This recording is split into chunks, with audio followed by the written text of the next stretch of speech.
Ukraine के इस विनाशकारी महायुद्ध के बीच सकुशल लौटे रतलाम के यशवंत पाटीदार, इनसे हमारे संवाददाता ने चर्चा के दौरान क्या कुछ कहा, आइए देखिए हमारे खास खबर लोकहित खबर। यूक्रेन इवानो फ्रैंकोविच यूनिवर्सिटी में एमबीबीएस अंतिम वर्ष की पढ़ाई कर रहे रतलाम जिले के जावरा निवासी यशवंत पाटीदार मंगलवार की देर रात रतलाम पहुंचे, जहां हमारे संवाददाता बलराम धमान ने उनके साथ खास बातचीत की। आखिर भारत सरकार ने किस तरह की मदद उनके साथ की है, यह भी हम बताएंगे आपको इस खास रिपोर्ट में। तेजस एक्सप्रेस से रात 12:30 बजे रतलाम पहुंचे यशवंत पाटीदार ने बताया, युद्ध के हालात बन रहे थे, तब हमने यूनिवर्सिटी से ऑनलाइन पढ़ाई शुरू करवाने और छात्रों को उनके देश जाने की अनुमति की मांग की थी, परंतु कॉलेज में अनुपस्थिति पर यूनिवर्सिटी ने कार्रवाई की चेतावनी दी, तो कोई भी छात्र युद्ध से पहले अपने देश नहीं जा सका।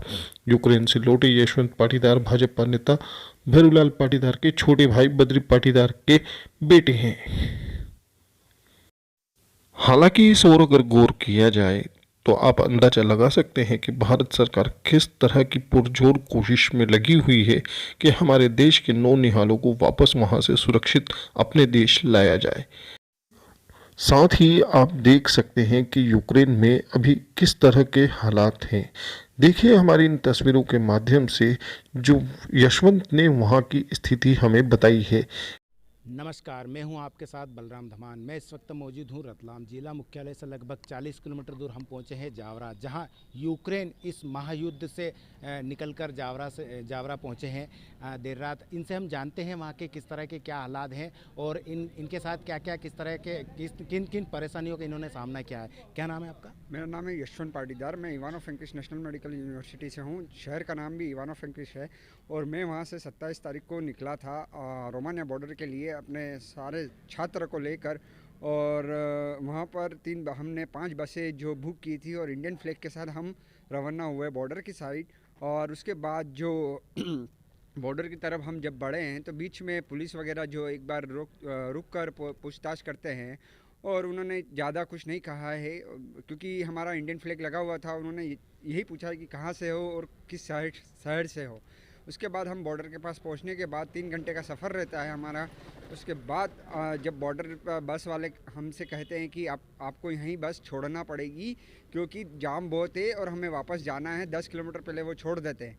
और हम अपना सारा लगेज और पानी की बोतल के साथ 5 लीटर की बोतल हमने, क्योंकि पानी काफ़ी कम मिलता है हर जगह, और वहाँ पर पानी लेते हुए हम अपना सफ़र तय किया, चलना शुरू किया। उसके बाद चलने के बाद हमारा सारा लगेज है, पानी की बोतल है, काफ़ी थोड़ी 2-3 किलोमीटर चले हैं थोड़ा, और उसके बाद हमने सारा अपना खाने पीने का खा पी के और पानी बोतल पी के, पानी वगैरह पी के ड्रॉप कर दिया बोतल वगैरह। उसके बाद हम बॉर्डर के पास पहुँचते हैं तो 28 तारीख की रात तक काफ़ी ठंड थी। हम 28 तारीख को पहुँच जाते हैं। वहाँ पर ठंड होने के बाद माइनस डिग्री था 5, और उसके बाद लोगों को काफ़ी हाइपोथर्मिया वगैरह होने लगा और चक्कर आके गिरने लगे। और यूक्रेनियंस ने काफ़ी हेल्प की, वहाँ पर चाय वगैरह की व्यवस्था रखी, सारी कुछ रही।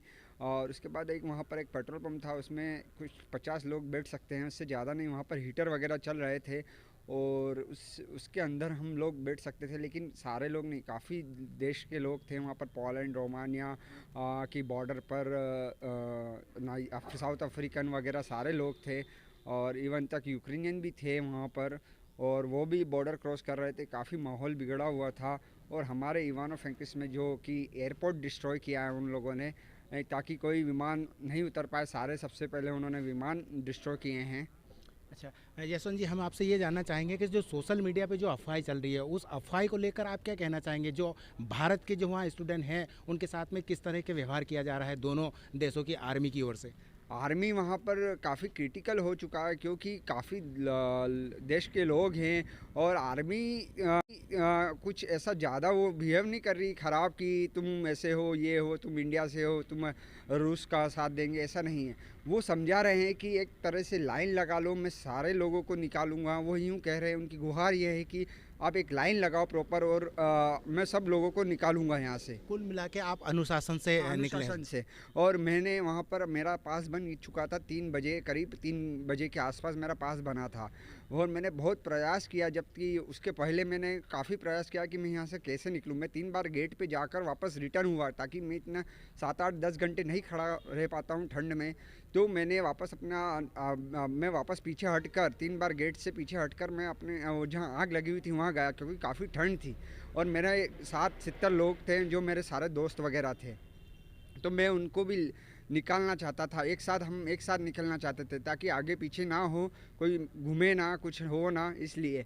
फिर 3 बजे मेरा पास बनने के बाद हमने बॉर्डर क्रॉस की, मैंने काफ़ी लोगों को वहाँ से निकाला भी है।